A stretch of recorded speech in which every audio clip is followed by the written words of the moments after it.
Hello, this is The Intervention When the System Fails. This is a work of fiction inspired by real experiences in education, counseling, and case management. While the emotions are real, the violence and vigilante actions are intentionally exaggerated and fictional. They're meant to explore the frustration and moral conflict that can exist in helping professions, not to endorse real world harm. This story is not about justifying violence. It's about examining what happens when systems fail the people they're meant to protect and the emotional toll that failure can take. This is Chapter 1. Joey Patterson stood in front of his closet mirror, a collection of dress shirts and ties laid out on the bed behind him. Today's interview required the right impression. Professional but approachable, confident but not arrogant. At 32, he wasn't what most people pictured when they thought of fitness professional. 5'6" with a solid build that carried more softness than definition. He'd long ago accepted he'd never have the chiseled physique of the trainers whose faces plastered the walls of the community wellness center, but he had something they didn't. A bachelor's degree in kinesiology, 3 years of dedicated service to the CWC, and a genuine connection with every member who walked through those doors. "Daddy, can I wear my Optimus Prime shirt to school?" His 7-year-old son Lucas appeared at the doorway, already dressed except for his shirt, his dark hair still mussed from sleep. Joey smiled. "Sure, buddy. Special occasion?" "Show and tell. I'm bringing my new Transformer, the one we found at the flea market." Lucas nodded enthusiastically. "Miss Wilson said we could bring something that makes us happy." Joey ruffled his son's hair. "Good choice. It's in your second drawer." As Lucas scampered off, Joey turned back to the mirror, straightening his blue tie. He reached for his pill organizer on the dresser, a morning ritual as much a part of his preparation as selecting the right tie. One by one, he swallowed his daily medications. The blue pill for anxiety, the white one for blood pressure, the oblong tablet that kept his blood pressure in check. The physical manifestation of everything that, according to society, made him less than ideal. "You got this," he told his reflection through a lifetime of disappointment had taught him to temper his expectations. The interview room at the CWC felt smaller than Joey remembered. CEO Sandra Thornhill sat across from him, her assistant Leslie perched beside her taking notes. Both wore the center's signature athleisure wear, their blonde ponytails nearly identical. "So, Joey," Sandra began, "you've been with us, 3 years now?" 3 years and 2 months, he corrected gently. "I started as an intern while finishing my degree, then moved to full-time at the front desk." Sandra nodded and practiced a smile in place. "And what makes you think you're ready for a management position?" Joey took a deep breath. This was the question he'd prepared for most carefully. "I've been working alongside Diane for the past 8 months, learning the membership database, the billing systems, community outreach protocols. I've already implemented a new member orientation program, which has improved our retention rates by 23%. He paused, making eye contact with both women. "I know this center. I know our members. I know what makes the CWC special, and I want to help build on that foundation." The interview continued for 40 minutes. Joey presented his portfolio, outlined his ideas for expanded senior programming, answered questions about conflict resolution and staff management. When it ended, Sandra's smile seemed warmer, more genuine. "Well done, Joey. We'll be making our decision by the end of next week." He left feeling cautiously optimistic. For once in his life, maybe the best candidate would actually get the job. "Everyone, I'd like you to welcome Melissa Hayes, our new member services manager."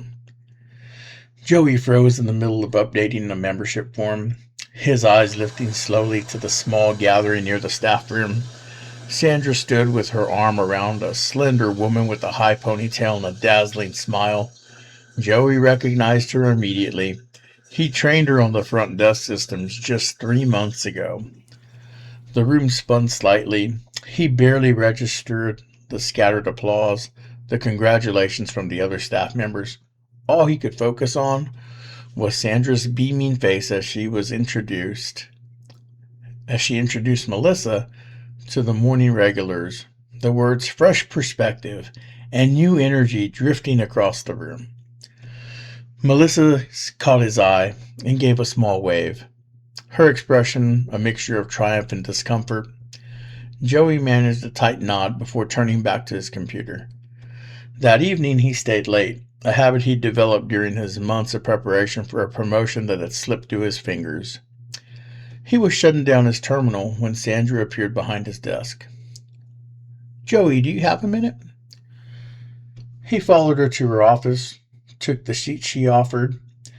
"I wanted to check in," she began, folding her hands on her desk. "I know you were hoping for the manager position." "I was," Joey said simply. Sandra sighed. "You're a valuable member of our team, Joey. Your work ethic is exemplary, but for this particular role, we needed someone who really embodies the CWC brand, someone who can be the face of our organization and the community." The meaning was clear enough. Joey didn't fit the image. He wasn't tall enough, fit enough, attractive enough. He didn't look the part. "Is there anything specific from my interview that I could improve on?" he asked, professional to the end. Sandra hesitated. "We felt Melissa's energy better aligned with our vision for the center." Joey sat in the parking lot until most of the staff had left, staring at the CWC's illuminated sign. The rejection wasn't just about a missed promotion. It was the culmination of a lifetime pattern. Always overlooked, always passed over, always told he wasn't quite right despite his qualifications. 3 years of dedication, a bachelor's degree in kinesiology, countless unpaid extra hours learning every aspect of the position. None of it mattered, because he didn't fit their image of what leadership should look like. He pulled out his phone, scrolled to the CWC's Instagram page, and there was already a new post. Melissa with Sandra and Leslie, all in matching CWC tanks, perfect smiles gleaming. The caption read, "Excited to welcome Melissa to our leadership team. #FitnessFamily, #CWC community." Joey tossed his phone onto the passenger seat and started the car. He needed to pick up Lucas from after-school care. That night after Lucas was asleep, Joey sat on his couch surrounded by his collection of retro video games. The shelves in the living room were lined with carefully organized cartridges. NES, SNES, Sega Genesis, his prized possession. A working Sega Saturn, original Sega Saturn, still in its box, sat on the entertainment center beside a stack of Transformers he and Lucas had restored together. His laptop was open, the CWC's website displayed on screen. He spent years trying to fit into a world that had made it abundantly clear that he wasn't welcomed. He played by the rules, put in the time, exceeded expectations, and still ended up exactly where he started. Joey closed the laptop and leaned back, staring at the ceiling. Something had to change, but he wasn't sure what. All he knew was that the slow simmer of resentment he'd been carrying since childhood, from being the smallest brother, the last pick for teams, the perpetually underestimated, had finally reached its boiling point. "The system's rigged," he muttered to an empty room.